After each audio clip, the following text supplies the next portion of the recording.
So let's get started. So today's masterclass session, we are going to create 4 medieval style maps, all based off fantasy races. That's going to be human, orc, elven, and dwarven. And if people have a particular order in which we want to create those, maybe you want me to make the elven one first or the orc one first, let me know in that chat which ones you want me to make. Remember, there's the 4 of them: dwarven, human, orc, and elven. So if there's any one of those that you want me to start with first, let me know in that chat, okay? And we'll go ahead and create those ones first.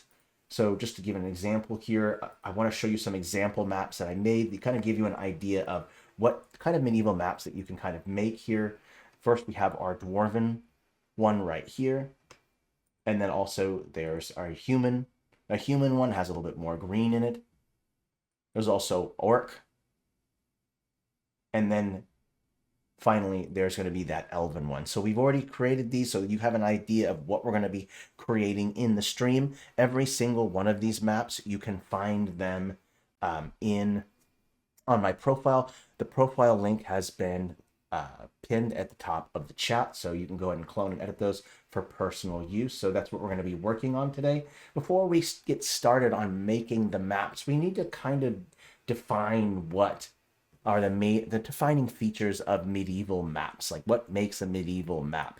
And what I've kind of discovered, just kind of researching online, watching videos, reading, what I've kind of discovered is that medieval maps were less about accuracy and they were more about meaning, right? They were there to kind of explain the world spiritually, politically, and culturally, and once in a while, even used for distances, but most of them weren't really used for that. You've noticed that medieval maps are kind of all over the place when it comes to quality, ink, all those kind of things. It's kind of all over the map. So let's kind of go over like the major defining features and then figure out how we can apply those defining features to the maps that we're going to be making. So the first one is that there was a flexible orientation. I've kind of seen in a majority of older maps is that they kind of faced it more towards the east. That might have been because of Jerusalem or religious, spiritual purposes, but the orientation's all over the place. For the purposes of working on your fantasy map, you probably do want to have some kind of orientation that's a little bit more fixed. That way it makes the map more functional, but that's a major thing that I saw in a lot of those maps. Less focused on north being the direction you focus on. It was more on east. That's not something you have to apply to your fantasy world map. 2, there's also symbolism over accuracy. And this is something that I found kind of very interesting because Inkarnate is already apt to kind of create medieval maps in a sense that there's not really these top-down stamps. It's not more of a realistic like satellite map. The art in the styles are more symbolic, right? When you look at the clouds, they're more symbolic. You'll notice that there's even the locations, they are symbolic. Like you have a symbol here of a horse or unicorn, symbols of a ruin. And so Inkarnate already has all of these symbols, and that's really, really going to be helpful when we're making the medieval map. So it's already kind of makes it clear that Inkarnate is kind of made for making kind of medieval maps. There's stylized terrain, just like I had mentioned earlier. Instead of showing like a top-down mountain, you have the terrain, which is like this very much a drawn kind of stamp. The trees, these are all kind of symbols. They're not what real mountains look like. And so again, Inkarnate is perfectly apt for making medieval maps because of that. The other thing that I've kind of noticed, number 4, is the importance over scale. So for instance, you'll notice here that the symbol of this city right here, or this fortress right here, it's quite huge when you compare it to the trees and to the mountains. And that's okay, because if a location was important to a medieval cartographer, they would simply make it larger, right? So a scale consistency is not nearly as important with a medieval map than if you were trying to make a scale accurate world map. So in scale is going to be a little bit more interpretive, and more than not, the larger the location is or the point of interest on the map, the more important the location is. And it's something that a lot of fantasy map makers already apply when they're making their maps. An important location might be bigger than, let's say, a village, which might just be this small symbol. So again, Inkarnate's already great for that because you can change the scales of the stamp to be as big or as small as you want. The last one that I've kind of noticed with medieval maps is they have stylized text, kind of a calligraphy in which they would kind of make capital letters or have text all throughout the map that would be highly stylized, and we'll incorporate that into the maps that we're going to be making here. So the kind of major takeaway that I kind of discovered when I was researching all this is that Inkarnate is perfect for making medieval maps. The challenging part is coming up with a coherent style, which might include complementary color palettes, the right amount of the right kind of text font, and all those kind of things. And so coming up with a coherent style is the most challenging part of making the medieval map. And so we'll kind of go over a little bit about how I kind of came up with this style. Let me go over these example maps again real quick. When I was researching online and looking up these maps, I found that some video games had already drew a lot of really interesting inspiration from medieval maps. One of them was like Kingdom Come Delivery, which I found a lot of those regional style maps were very, very interesting. And it was something that we could easily mimic with the tool as well. If you look at these types of maps here, they all kind of have this kind of front-facing, flat, no perspective, outside of this forced perspective where you see stamps that are closest to the foreground are quite larger, and stamps in the background further back are much smaller. That's what's called forced perspective. And so what we're going to do is we're going to show you how to make maps that look like this, where we put stamps in the front and stamps in the back, varying scales in between, and then we'll show you how to use the line tool and textures, how to fill out and kind of create this side view type of map that's kind of easy to kind of make. All right, so let's go ahead and jump into it. One thing that I want to mention is we're gonna have to talk about the process when I'm making any kind of map, and that includes a medieval map. This process is something you're gonna do with every map that you make. It doesn't matter, a world map, a battle map, a city map, it doesn't matter. The process is usually always the same, at least for me. And it starts like this. You're always going to create the terrain first. When people are building a house or some kind of structure, they build it on the terrain first, right? So you build it from the ground up. So we'll create the terrain using the line and shape tools. Then in step 2, we're going to create the points of interest. And again, we're going to be using false perspective to create this idea, or this forced perspective to create this idea of perspective. Then we're going to add details. That's going to be things like trees, little tiny, could be little ruins, a cave, those things, bushes, grass, all of those little details are going to help to make the scene pop out. Then we're going to apply our texturing. We apply stamps, and then we blend the stamps using textures. And then finally, we're going to label each point of interest as well. Now, did anyone in the chat kind of mention which one we should start with? Because here we have 4 panels right here, and we're going to create, like I said, Elven, Orc, Dwarven, and Human. Now, which one we start with, I'll leave up to you in the chat. If no one decides which one to make, that's okay. I'll go ahead and decide for ourselves. I see some first-time chatters in here as well. An Unhappy Alien, welcome. Sorry that I missed your chat. Also, Sober DM. Oh, another one. Hey, welcome. Elven, start with Elven first. I love that idea. If you want to find the clones or find the maps so you can clone and use them for yourself, simply scroll up to the top of the chat, and every one of those maps that I made, those are all available on my profile. So go ahead and click that. All right, so I'm seeing 2, a Elven and an Orc. So why don't we make both of them? We'll start with Elven first, since that was mentioned, and then the second panel over, we'll make the Orc. So let's go ahead and zoom in and get started.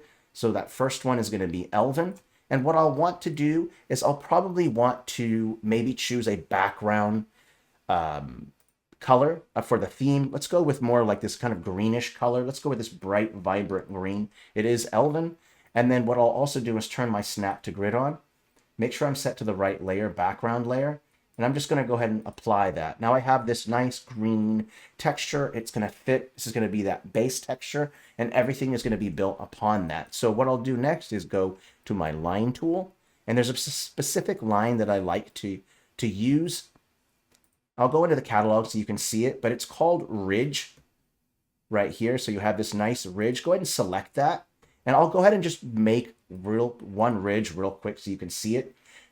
And I want to quickly kind of make your way over to the right panel here real quick, just to show you how my setup is here. But I've got my frame on one layer and my objects on another layer. So I'm going to select my object layer, and I'm going to create the first line. I'm going to go over like this and just kind of look at the scale and see how it looks.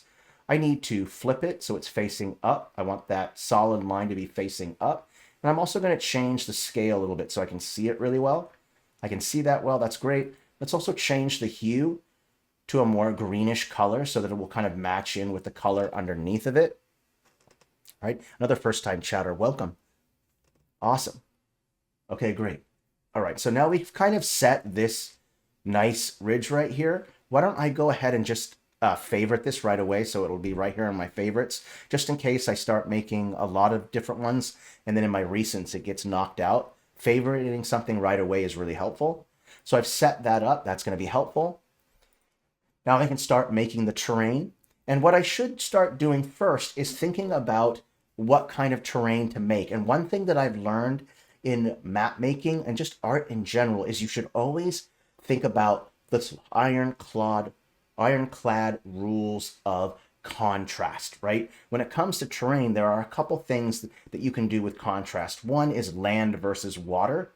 There's one contrast. Another contrast is low elevation versus higher elevation. And we're going to apply both of those when we create our terrain. So what I should do first is create my water part of my terrain. So I'll go over here, choose just a regular brush, and I'm going to make it somewhat centered, but not perfectly centered. I'll probably go down a little bit. And I'm just going to create this little like lake or pond or whatever. And I don't have to use this color. I can use whatever color of water I want. There's a lot of different water textures here. I could choose even this greenish type color if I want to use that. I think since we're talking about contrast, why don't we use a darker blue?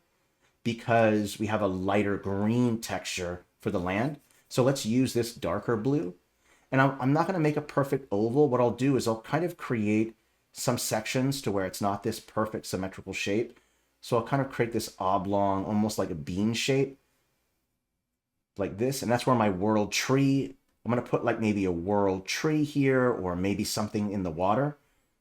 Let's go ahead and get this a little bit more kidney shaped, bean shaped. I think I like that right there. That looks good. Okay, that's a good shape. That looks good.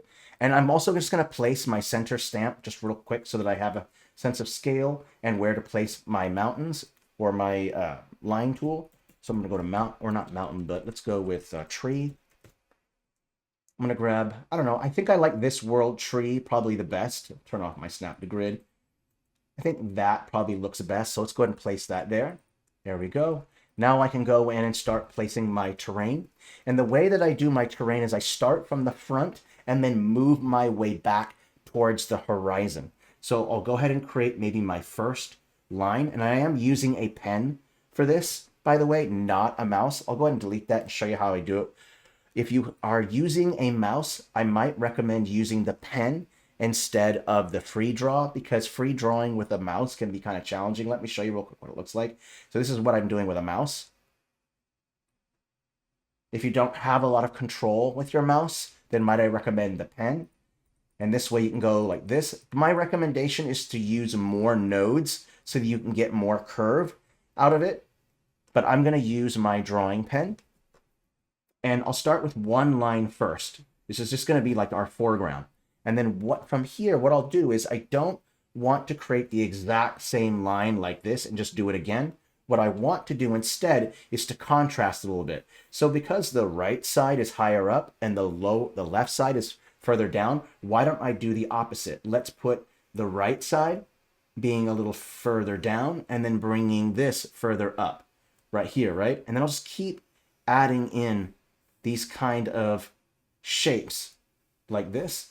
Let's create maybe like a little hill right here. I'll go up like this, put a hill right there. That looks good.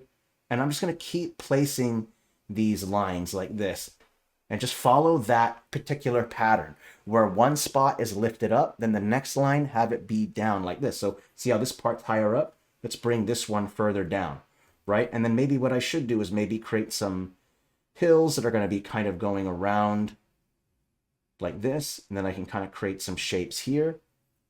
All right. And then I'll just continue creating these lines. And what you can also do is we're going to try to remove some of the, I'll take some of these lines, and I think I'll remove the caps because the caps look a little weird. There we go.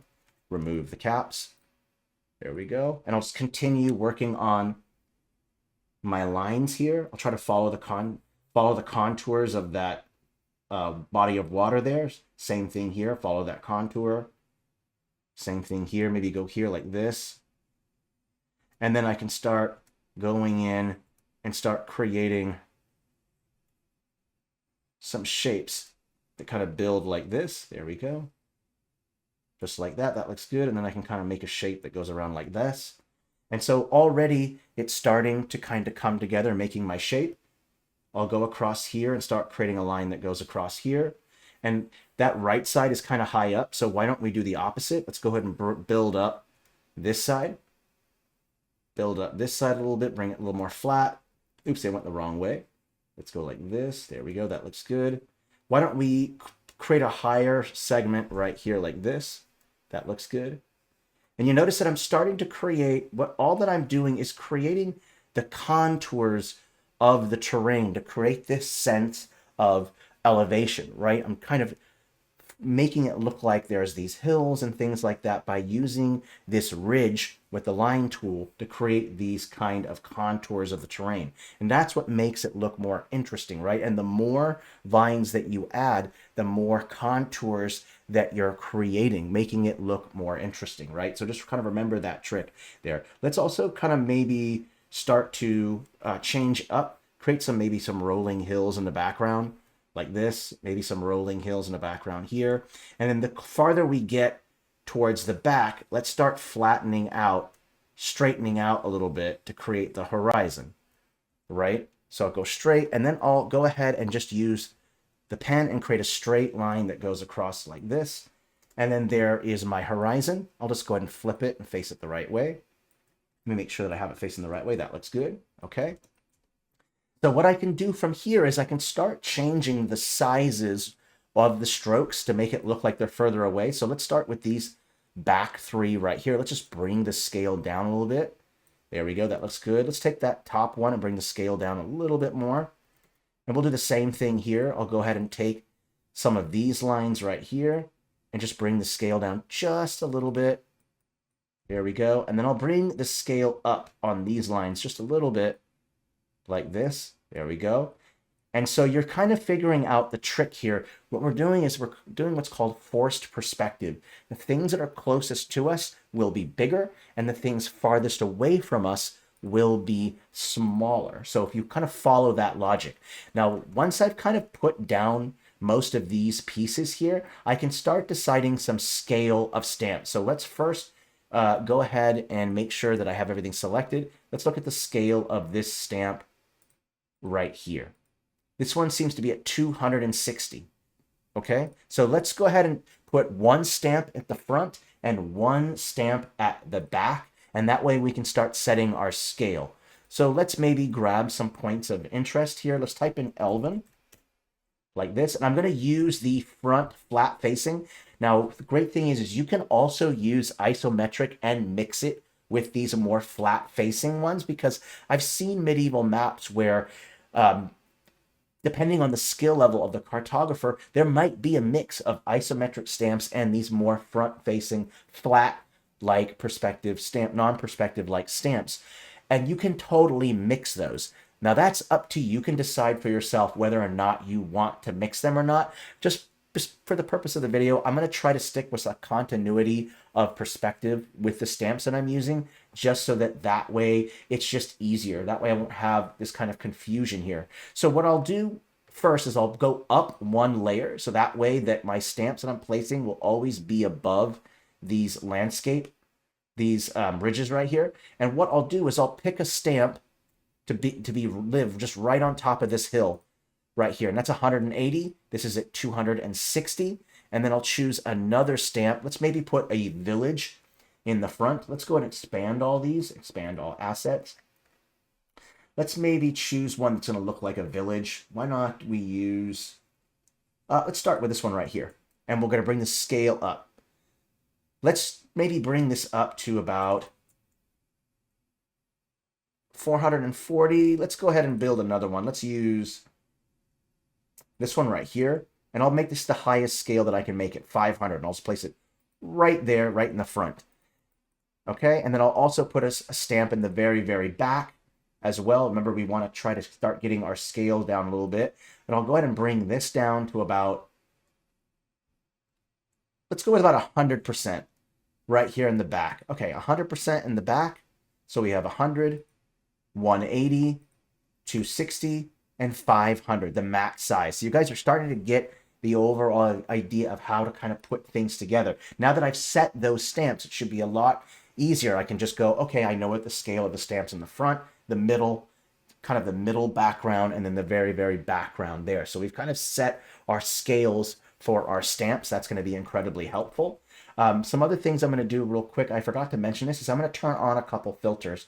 And these filters are going to be important to the style. The first one is faded. And what that does is it fades out the color a little bit. This is going to give it that sense of time tested, right? That it's been over time, the pigment has been faded out. It's to let you know that this type of map is a little bit older. And then we're also going to choose this other one called leather. And that leather texture is going to give us the artifacts that kind of make it feel like it's on this leather-like material. So that's going to be really important. I'll go ahead and turn them off to see what they look like. So here it is without the textures or the filters, and here it is with the filters. So I've got these filters on, and so I'm going to leave them on so that way you can kind of see what the end result filters will look like as I'm putting them together. So remember these two filters, faded and leather. Those two are going to be important for this particular style that we're working with. Now that I've set the points of interest, right? I've done the terrain. I've also set some points of interest and set my scale. I can start placing more points of interest. And what you can do is it's up to you. You can start in the front and move your way back, just like we did with terrain, or you can just start wherever you want. It depends. If you already know what points of interest you're going to create, then maybe start from the front and move your way to the back, or start in the back and move your way forward. That's up to you, but you don't have to follow that exact method. You can do whatever you want. You can create whatever points of interest wherever you want. So it's really up to you. What I think I'll do is I'll start with the front and just move my way back and then kind of just jump around in between as well. So I got my scale here at 500%. So I'll go ahead and place some other points of interest. This is going to be like the starting village. So what I'll do is I'll create some other locations here. Let's maybe put one right here in this corner right here. And then maybe I'll place another one. Let's say that's good. Let's go ahead and I'm actually going to put a character in this corner right here. So we'll do that later. Let's go ahead and bring the scale down a little bit and then put another little structure in the back here. And this will represent kind of like a starting village. I'll go ahead and bring this down a little bit. These are kind of centered. That looks good. Bring the scale up just a little bit. There we go. This is going to be our starting village. And in this corner right here, I'll probably put an Elven character of some kind. So I'll go over to the Fantasy Regional. Here are the Elven stamps right here. So I'll just go ahead and blow up the scale here and kind of pick one that I want. I kind of like this one right here, so I'll pick that.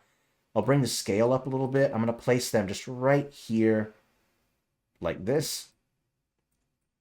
That looks good. So there's a little character right here. All right, that looks good. And what's nice about the characters is you don't have to have it be to a particular scale, right? You can make it big or as small as you want. Remember, the importance isn't on making everything to the right scale. The importance is more about getting the point across, right? I'm putting this character here because this could be the leader of this region. It could be the king. It could be an important character or NPC for your players that they have to encounter with. It could be whatever you want. But I'm going to put a little character here that should kind of stick a little bit with kind of the Elven theme.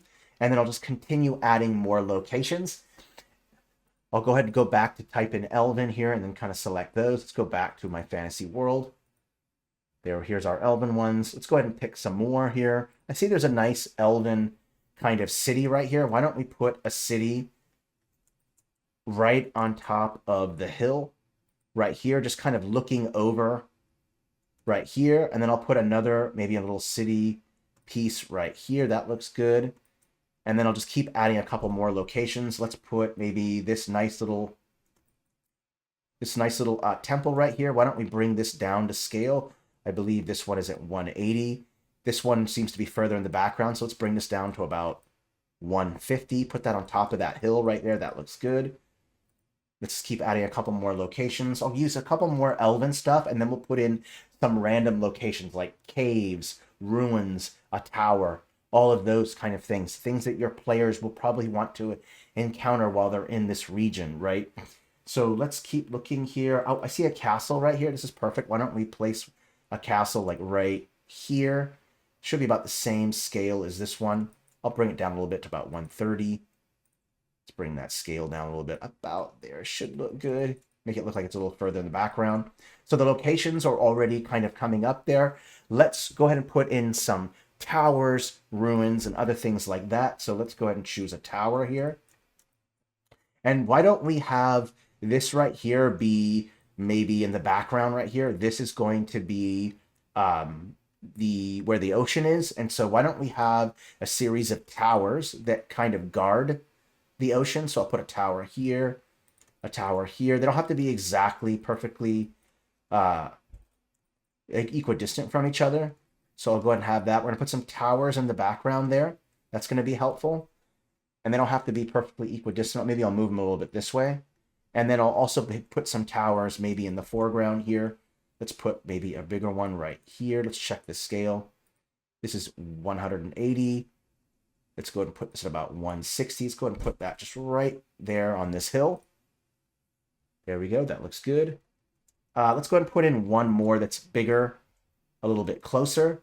And let's put it right here and have it maybe overlapping the body of water right here. That should give it a little bit more interesting feel to it. Let's also maybe move this and we'll create like a curved line like this. So it looks like when you have these here, what we're kind of doing is creating this illusion of here's a tower right here, a tower here, a tower here, a tower there. You see there's kind of a curve there. That will kind of be helpful. So we'll do that. Let's go ahead and remove this one here. There we go. So now we have this curve of towers here. That's going to look good. All right. Why don't we now create some ruins, some other things, add some ruins. Let's go ahead and use those front-facing ones. Let's go ahead and make them kind of an ivory, kind of whitish color to kind of stick with the overall theme here. Let's go ahead and put one right here. That's a good location for a ruin. Let's go ahead and put another one, a little bit bigger one. Let's go ahead and put this bigger one a little bit closer. Right here. That looks good. We'll put a smaller one right here. Making sure that I get my scales right. We'll go ahead and put a bigger one. Let's actually make a smaller one over here in the background. One right here. And then we'll put one more ruin. Make sure I'm not using the same ones right here. There we go. So we have some serious ruins there. That looks good. All right. And let's also add in like maybe some caves. We'll type in a cave. That looks good. All right. I think I'll add a cave, maybe just, let me just take a look around here. Let's put a cave maybe on this hill right here. And what I'll also do is I'll take that cave and I'll change it to luminosity blend mode. And I'm going to get it to blend a little bit more in with the terrain there. So I'll kind of bring the brightness up, bring the contrast down a little bit. There we go. We have a little, that looks good. Okay, what about a clump of trees and a road? Yes, absolutely. Those are the details part. And yes, we're going to get to the road. And what we'll do is we're going to start with one major road that will maybe travel from one location to the other. And then we'll create some little tiny roads that go to these random POI locations. And I'll show you how to put that together. We're not anywhere near done. We're only 30 minutes in. This is going to be a little bit longer. What we can do is we can maybe at least get 2 done today. And then we'll make this a series because we're going to make a whole lot of different medieval maps. So this series will be maybe 20, 30 episodes because there's just so many ways that you can do that. But let's go ahead and throw in a road. I like that someone already mentioned that, so let's throw that in there.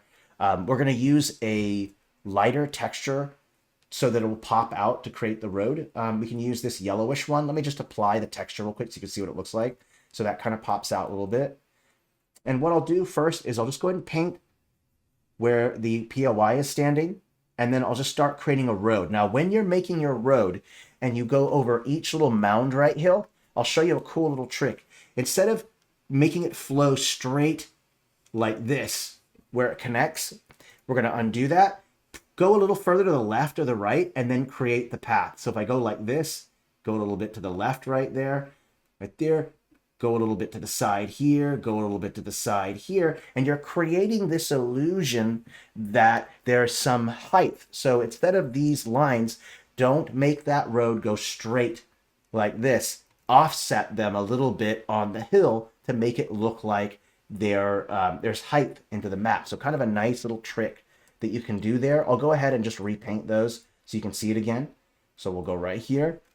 The first location that we probably want to do is kind of show up right here, and we'll go to this right there, and then we'll create another road that kind of splits and goes over to here like this. We'll make sure that the POIs right here have a little bit of lighter texture here. You could also use a darker texture if you wanted, so that it also pops out. I'm going to use a lighter texture, and then we'll go ahead and create that path that kind of leads up like this, and then we'll have it go over here like this, and then we'll have it meander its way up to here. Same thing here. We'll have the route go here, loop this way, and then kind of make its way up to here like that. Okay, that looks good. And I'm just going to keep creating these roads that kind of travel and make their way to each one of these locations. Like that. So the roads are kind of coming together here. Let's go ahead and put this road and have it kind of like travel over to this location. And then the other road can kind of meander its way up to here like that. There we go. And then we'll just keep creating these little paths that kind of just lead to each location. I think I'll bring the brush size down a little bit because I have pressure sensitivity here. And it's up to you. You can have the road sizes get smaller as you get further away. So for instance, I can make these roads a little bit fatter right here, make these a little bit bigger, like this. And then the further I get away, I'll make these lines much, much, much smaller. So you'll kind of notice that I'm making the lines or the roads smaller the more that I go here. So I'll just kind of create a series of these roads that kind of travel and then make their way towards these locations. And so it's starting to kind of come together a little bit, right? All the points of interest. The next step is we want to like maybe continue on with the terrain with details. And some of the details that I think would be most obvious are going to be things like trees, right? You notice that there is a Elven theme, so let's throw some trees down. We'll type in tree, and then just like before, we're going to set our largest tree and our smallest tree so that we kind of have an idea for scale. So I'll set this first tree down. I'm just going to place it and see. It's kind of got this darker kind of color to it. So I think I'll bring the contrast up. I'll bring the saturation up a little bit, change the hue a little bit. Maybe if I can get a little bit more of that greenish color out of it. Same thing with this one. I'll probably change the hue on this tree just to bring out a little bit more of the green. That looks better. Same thing here. I'll try to bring out the green. There we go. And so this will be the largest tree, and then I'll place the smallest tree, which I think is about 100%. It could be even smaller. Let's bring it down to about 60%. There we go. That looks good. Trees over here will bring up to 100%. Trees over here will go to about 150. Trees here will go to about 260. There we go. So now I have my trees all in place, and then I can start placing them where I want. So I'll take the larger one here, set to 500, and I'll place them here. So let's place one there. My suggestion is that you put some also behind structures as well as in front of structures. Like I'll put one in front here, and then I'll also maybe put one in front here, like this. And then I can go in like this and then grab this next scale right here, grab this one, and then start placing some trees here, put them in the background here. Definitely like put them in front of the building. So that way, like right here where that road is there, we'll put some here as well. Maybe a little bit bigger one here, one right here like this. And so it starts to come together here. Same thing here. I'll place some trees in the front of the foreground, maybe in front of this building right here. And then I make sure I get that scale right here. I'll bring the scale down again and start placing some of these trees here. We'll bring the scale down just a little bit more for over here. Don't forget to cover up the base of your stamps, because what that does is it hides the line work in the front, which looks a little weird. So we'll go ahead and do that. Let me make sure that I got my scale right. I'll go across here. There we go. Got my scale right. That looks good. Place a couple here, here. There we go. That looks good. And then again, I'll start doing that scale thing. I'll bring my scale down a little bit, place them on the corners of this structure here, maybe in front of this thing here, in front of here, maybe even lining some of the road here. Don't forget to cover up some of the road like this, because that line work really sticks out, right? And then I can go ahead and start doing this again, bringing the scale down even more. And I'm moving my way back, right?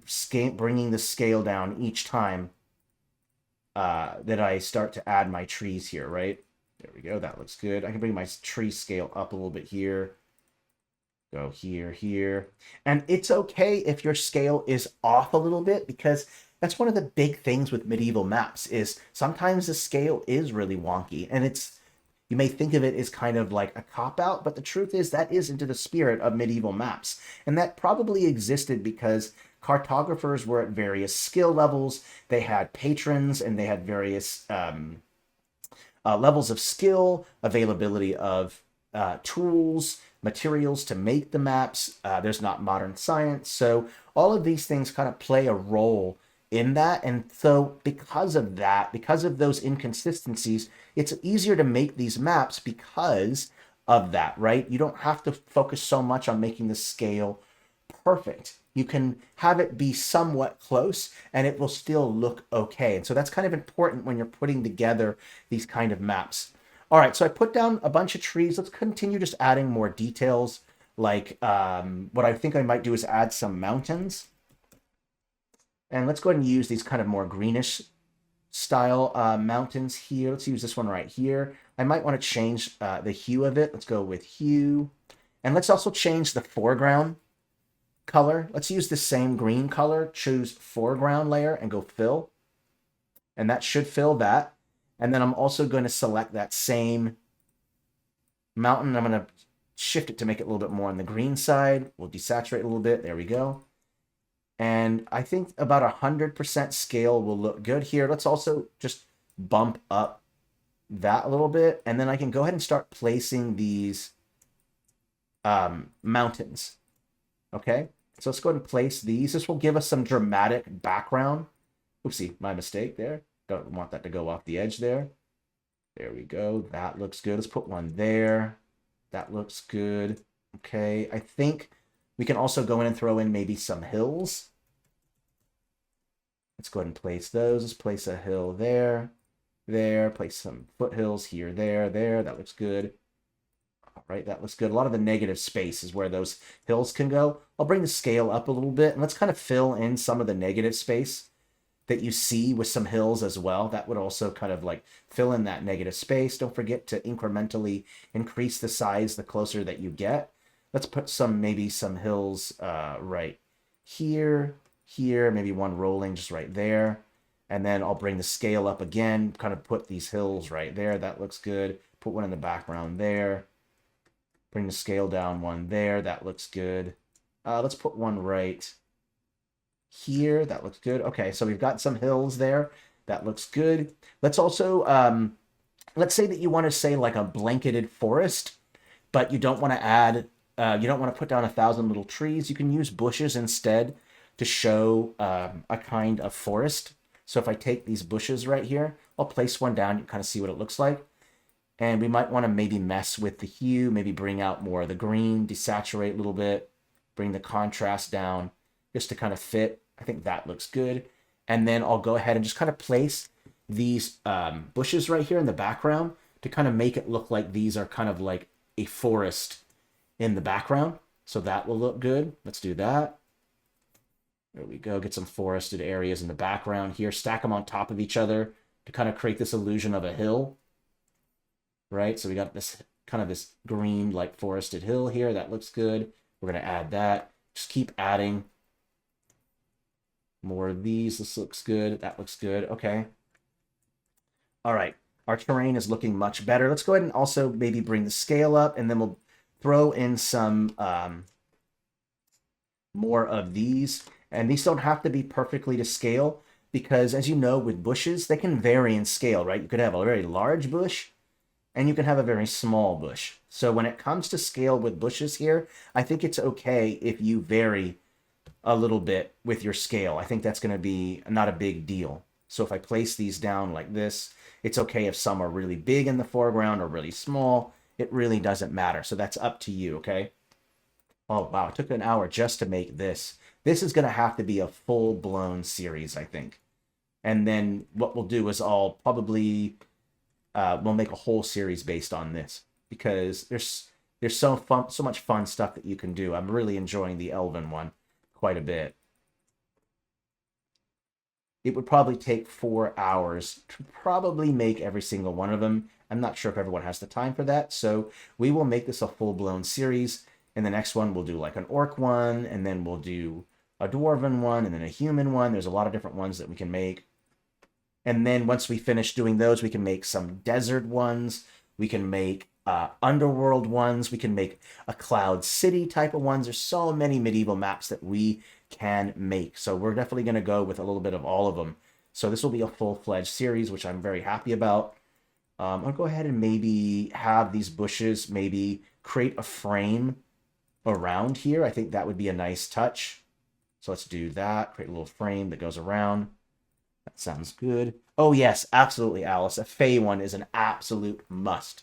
I find that what makes the medieval maps fun is to not make human ones, but to make fantasy race ones because they contrast more, right? With a medieval map, you don't see orcs, elves, and dwarves. You see mostly humans. So when you create a fantasy race medieval map, like an elven one, it's going to contrast more and make it look more interesting. That's why I didn't really want to make the human one first. I kind of wanted to make one of the more elven dwarven ones because that way they're a little bit more interesting because medieval maps are already human, right? And so making one that's not human in this stream makes it more fun and more interesting.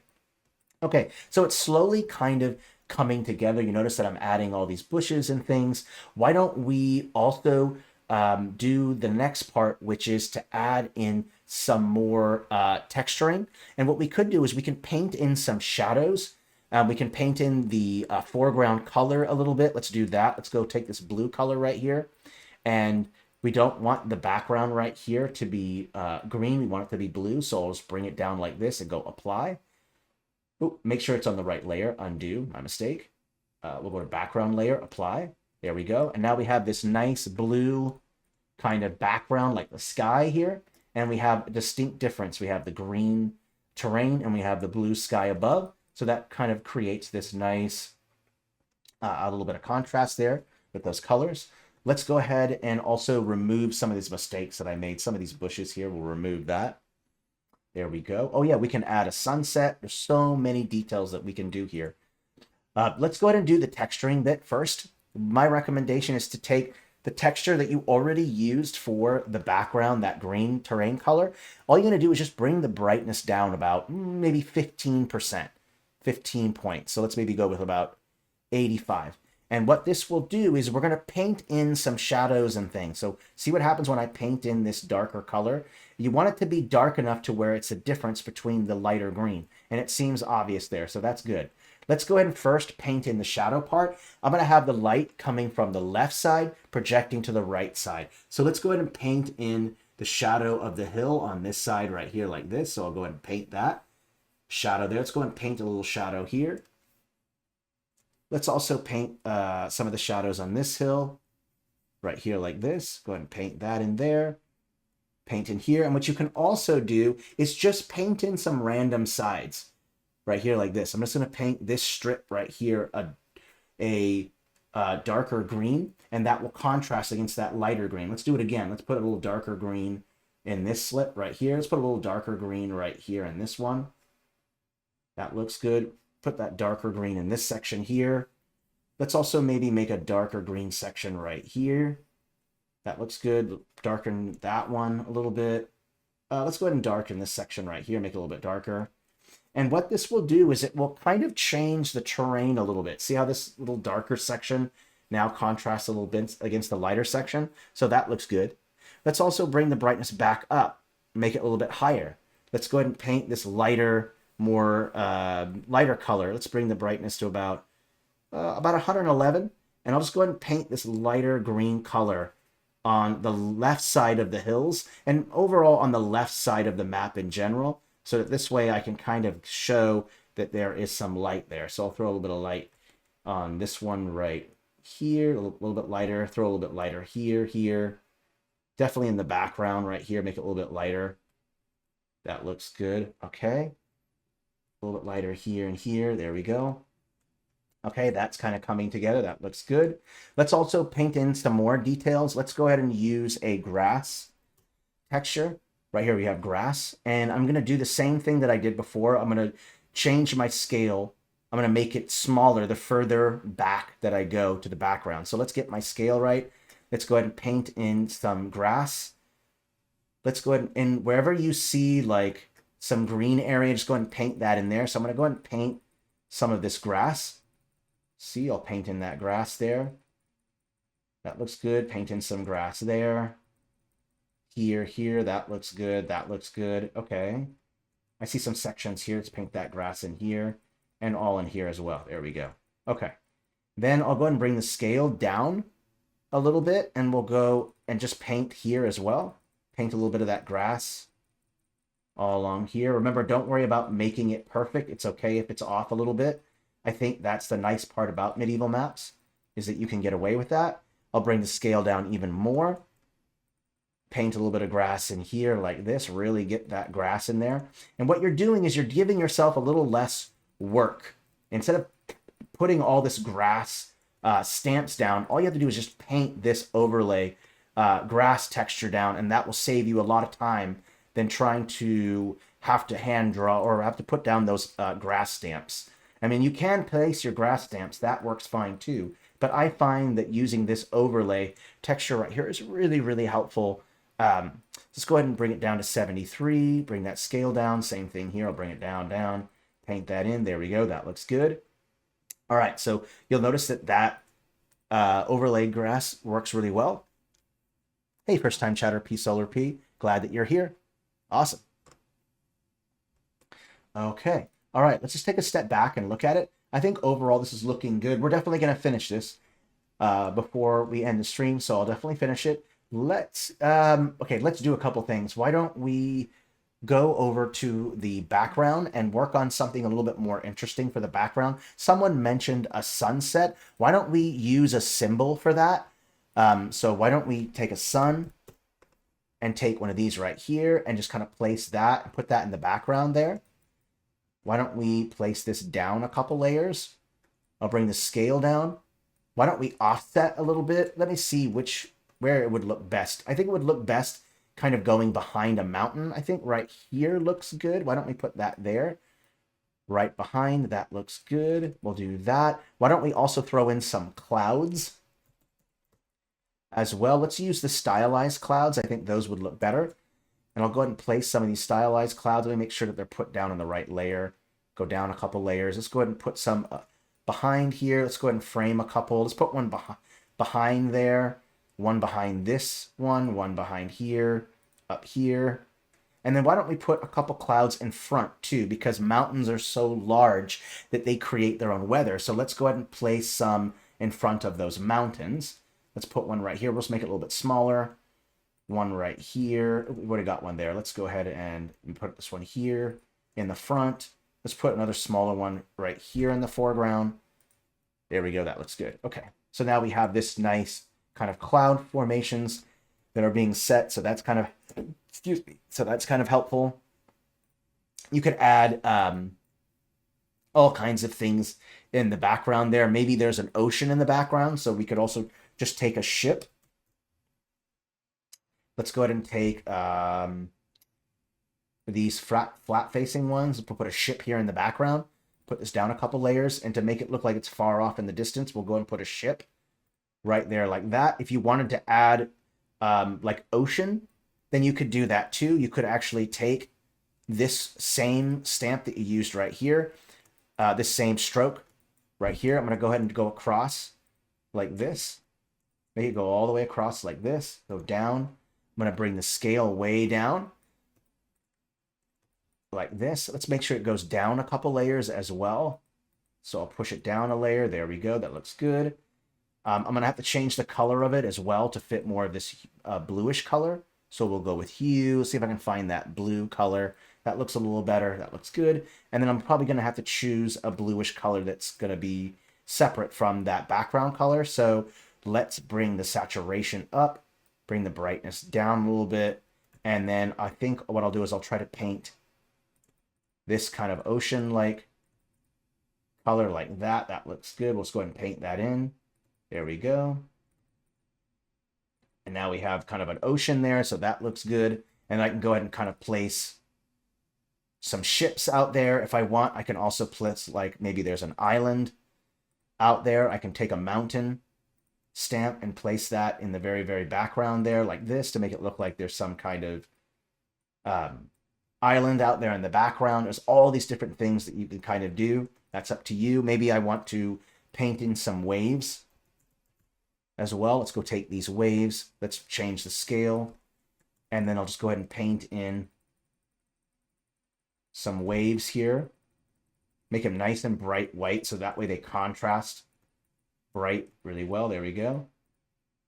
Okay, so you guys are kind of getting the general idea, right? You can easily kind of put things together to kind of create this nice little scene here. All right, let's keep going. Let's go ahead and add in a frame. We're also going to add in, I think there's already the kind of this yellow frame here. That's fine.